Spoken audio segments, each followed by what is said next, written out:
ayol shuni bilsinki, uni jimgina zulmga chidashga hech kim majbur qila olmaydi. Har bir bola xabardor bo'lsin. Davlat uni himoya qilishga majbur.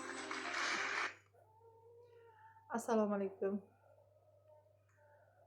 Janob Prezidentimiz Shavkat Miromonovich va hurmatli Saida Mirziyoyevna. Men yana murojaat bilan chiqishga majburman. Toki murojaatim shaxsan o'zlaringizga yetib bormaguncha murojaat bilan chiqaman. Chunki meni farzandim Qo'chqorov Shahzod mana 29 yoshda 5 yildan beri shunaqa yotibdi shu ahvolda. Chet davlatda avtohalokatga uchrab davlatimiz rahbari chiqargan yordamlar tarafdan 1,5 yil deganda o'zimiz yurtimizga keltirildik. Keltirish vaqti bizga tuman hokimimiz Jamshid To'lqinov juda ham katta va'dalar bergandilar. Bolani kuchli mutaxassislarga ko'rsatamiz. Kerakli hamma yordamlarini beramiz deb. Va janob prezidentimiz birinchi guruh nogironlariga, og'ir bemori bor oilalarga to'la-to'k nazoratga olinib yordam berilsin deb qaror chiqardilar. Biz o'sha qarordan 1 yil foydalanmadik. Hatto tibbiy yordam ham berilmadi bolamga. Kelgan yilimiz 2023-yil. Tuman shifoxonasi bo'lim boshlig'i Manzura Asrorova sababli. Chunki u ayol dorilarni bolamga berib ishlatgisi kelmadi. Hatto qon ham bergisi kelmadi. Qaysi doktor dori yozsa, dorini uvol qilsa, kissasidan to'lasin deb hech kimga dori berdirmadi. Hozir yosh 70 ga yaqinlashib, ishdan bo'shamay, hali ham kasalxonada ishlab yuribdi. Bo'lim boshliqligidan olib tashlandi, lekin yoshlarga o'rin bo'shatmay hali ham oq xalatda ishlab yuribdi. Janob prezidentim Shavkat Miromonovich, men yig'lay ko'zimda yoshim qolmadi. Bolam uchun kuchli mutaxassis so'rayapman. Dunyo so'ramayapman. Bolam uchun kerakli yordamlarni so'rayapman.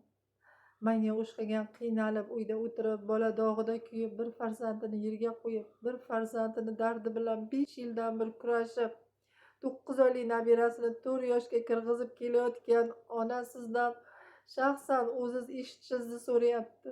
Charchadim janob prezidentim. Agar men bu O'zbekistonga kelganimdan bir 3,5 yildagi dardimni, boshimdan o'tgan kamsitish, o'ksitish, taqiblarni aytsam telefonga sig'maydi. Meni murojaatimni eshiting, menga yordam bering, iltimos qilaman janob prezidentim. Bular tuhmat qilib meni yomon otliqqa chiqarishga ham ulgurdilar. Murojaatlarimni rasm, videolar bilan yopishga ulguryaptilar. Sizdan yana birgina iltimosim, rasm videoga olganda, o'sha videoga olganda kim murojaat qilgan bo'lsa, shaxsan chislosi, oyi, kuni bilan haqiqatdan menga o'sha yordam berildi deb chiqarilgan videoga ishoning, iltimos qilaman. Bular kelib murojaat o'rganish uchun kelib video bilan yopib ketadilar, u murojaat bo'ldi. Hech kim hal qilmaydi u murojaat. Faqat quruq va'da bo'lib qolyapti. Meni o'g'lim yana qancha kutadi, qancha. Men kutaman, lekin bolam bemor-ku. O'sha siz chiqarayotgan farmonlaringiz shunga ham tegishli-ku. Birinchi guruh nogironi-ku. Menga Tanzila Norboyeva kelganda hech nima menga bosim o'tkarildi. Hech kimga bir og'iz gapirganim yo'q, yo bosh ko'targanim yo'q, yo hokimiyat binosiga yaqinlashganim yo'q. Hokimiyat binosidan tashqarida joyimda borib, menga bosim o'tkarib, chakkaga chiqarib, 3 ta milisa ichki ishlar xodimi mashinaga solib olib ketmoqchi bo'ldi. Men murojaat bilan tuman hokimiga chiqdim, ichki ishlarga chiqdim, tuman prokuroriga chiqdim, viloyatga chiqdim, lekin jim bosilib ketdi. man qo'rqib qoldim. Ko'chada yurganiyam, bolam uchun yordam so'raganiyam, har bitta gapimni gapirishga qo'rqib qoldim man.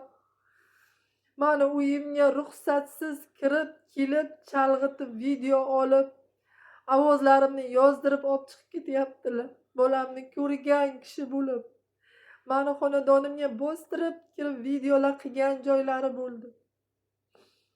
Mani kim himoya qiladi? Saida Mirziyoyevna, siz aytyapsiz, hech qaysi ayol xo'rlanmaydi. Hech kimni haqqi yo'q, yig'lamaydi, kamsitilmaydi deyapsiz. Bu kamsitish emasmi? Bu xo'rlash emasmi? Bir qiynalib kelayotgan onaga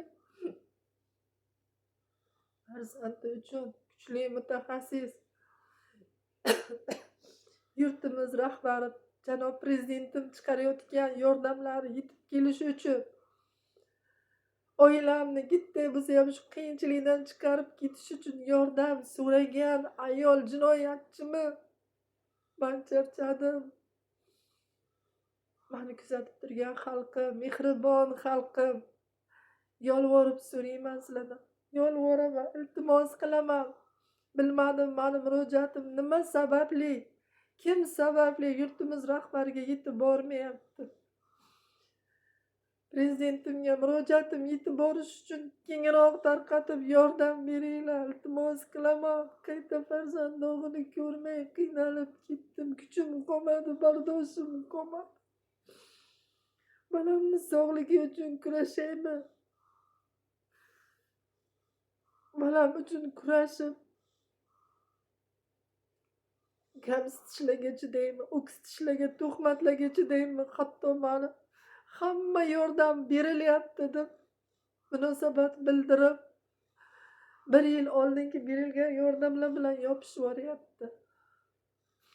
Mani tinglayotgan viloyatni ham bular ishontirdi, videolar bilan, rasmlar bilan, o'zlari yozgan, qo'shib chatib to'ldirgan qog'ozlari bilan. Men bolamni qimirlatolmayman, lekin o'ziga kelyapti, gapirishga harakat qilyapti. O'zlariga savol bersin, o'zlarini farzandlari bo'lsa, shunaqa yotarmidi?